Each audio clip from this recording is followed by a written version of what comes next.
Crise au RDPC, quand les fausses nominations de Paul Biya ravivent les tensions internes. Dans les arcanes du Rassemblement démocratique du peuple camerounais, RDPC, le parti au pouvoir depuis plusieurs décennies, une crise profonde secoue désormais les fondements mêmes de cette formation politique. Au cœur de la tourmente, des nominations prétendument signées par le président national du parti, Paul Biya, et annoncées sur les ondes de la radio publique le 27 mars 2025. Pourtant, loin d'apaiser les tensions, ces décisions ont déclenché une vague de contestation, mettant en lumière les luttes de pouvoir et l'urgence d'une réforme interne devenue inévitable. Une procédure judiciaire qui ébranle le statu quo. Tout commence avec une initiative judiciaire inédite. Le 25 mars 2025, Léon Teye-Onana, conseiller municipal du RDPC à la commune de Monatélé, dépose une requête en référé devant la justice. Il y dénonce l'illégalité des mandats actuels du président national et du bureau politique du parti, mandat théoriquement échu depuis septembre 2011. Selon lui, cette situation représente une grave entorse au statut du parti, menaçant les chances du RDPC lors des prochaines échéances présidentielles. À travers sa démarche, il réclame la désignation par un juge d'un mandataire ad hoc chargé de convoquer un congrès ordinaire et de fixer son ordre du jour. Cette initiative, loin d'être une simple formalité, a eu l'effet d'une onde de choc. Moins de 48 heures après le dépôt de sa requête, le RDPC, jusqu'ici plongé dans un profond coma politique, semble brusquement s'animer. L'annonce inattendue de nomination présentée comme émanant de Paul Biya, diffusée sur les antennes de la radio publique, vient cependant jeter de l'huile sur le feu. Des nominations controversées et illégitimes. Ces nominations, même si elles avaient effectivement été faites par Paul Biya, sont jugées illégales. En cause, l'illégalité persistante des mandats du président national et du bureau politique, reconduits sans congrès régulier depuis plus d'une décennie. Mais l'affaire prend une tournure encore plus troublante lorsque Léon Teye-Onana affirme que ces nominations ne proviennent pas réellement de Paul Biya. Elles seraient, selon lui, une pure manœuvre orchestrée par certains caciques du parti pour détourner l'attention de l'opinion publique et discréditer son action judiciaire. Cette révélation relance le débat sur l'existence de prétendues fausses fautes d'instruction, un phénomène déjà évoqué par le ministre d'État, ministre de la Justice, garde des Sceaux, Laurent Esso. En usurpant l'autorité du président national pour procéder à ces annonces, certains au cadre du parti sembleraient chercher à masquer l'illégalité flagrante qui gangrène la direction du RDPC depuis 2011. Un parti pris en otage par ses élites. Pour Léon Teye-Onana, ces nominations factices sont bien plus qu'une simple manipulation politique.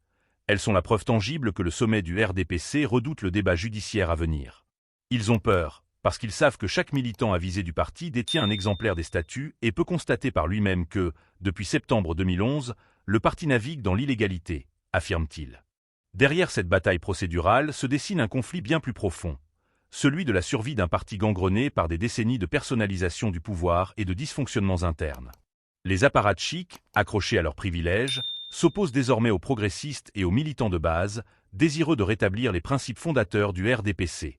Ce combat, c'est celui de la jeunesse, des femmes, des militants de base et de tous ceux qui, chaque jour, défendent les idéaux originaux du parti, longtemps ignorés par le sommet, clame Léon Teye-Onana.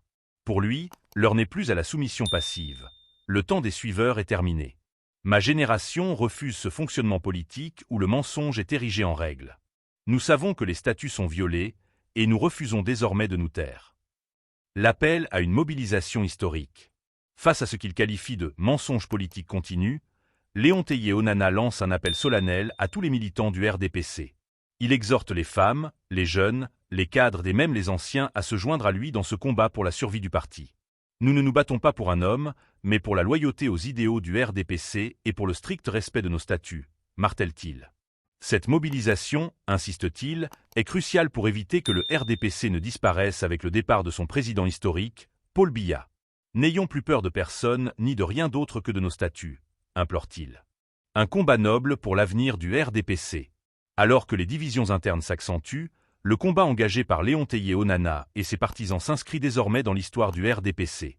Ce n'est plus simplement une bataille pour des mandats ou un congrès, mais une lutte pour la survie et l'intégrité d'un parti qui, après 40 ans d'errance politique, semble à la croisée des chemins. L'avenir dira si cet élan de contestation réussira à réveiller les consciences et à sauver le RDPC de l'implosion. Mais une chose est sûre, pour Léon Teye-Onana et ceux qui partagent son combat, l'heure de la vérité a sonné. Fait à Monatélé, le 27 mars 2025. Par Léon Teye-Onana, conseiller municipal RDPC de la commune de Monatélé. Crise au RDPC, quand les fausses nominations de Paul Biya ravivent les tensions internes. Dans les arcanes du Rassemblement démocratique du peuple camerounais, RDPC, le parti au pouvoir depuis plusieurs décennies, une crise profonde secoue désormais les fondements mêmes de cette formation politique.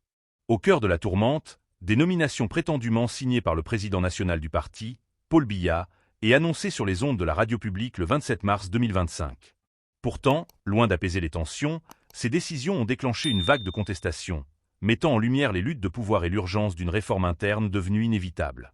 Une procédure judiciaire qui ébranle le statu quo. Tout commence avec une initiative judiciaire inédite. Le 25 mars 2025, Léon Théié-Onana, conseiller municipal du RDPC à la commune de Monatélé, dépose une requête en référé devant la justice. Il y dénonce l'illégalité des mandats actuels du président national et du bureau politique du parti, mandat théoriquement échu depuis septembre 2011. Selon lui, cette situation représente une grave entorse au statut du parti, menaçant les chances du RDPC lors des prochaines échéances présidentielles. À travers sa démarche, il réclame la désignation par un juge d'un mandataire ad hoc chargé de convoquer un congrès ordinaire et de fixer son ordre du jour. Cette initiative, loin d'être une simple formalité, a eu l'effet d'une onde de choc. Moins de 48 heures après le dépôt de sa requête, le RDPC, jusqu'ici plongé dans un profond coma politique, semble brusquement s'animer.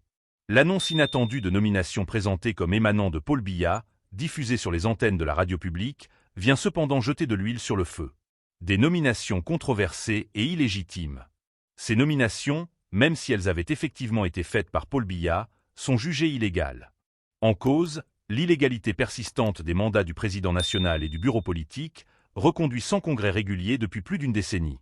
Mais l'affaire prend une tournure encore plus troublante lorsque Léon Théié-Onana affirme que ces nominations ne proviennent pas réellement de Paul Biya. Elles seraient, selon lui, une pure manœuvre orchestrée par certains caciques du parti pour détourner l'attention de l'opinion publique et discréditer son action judiciaire.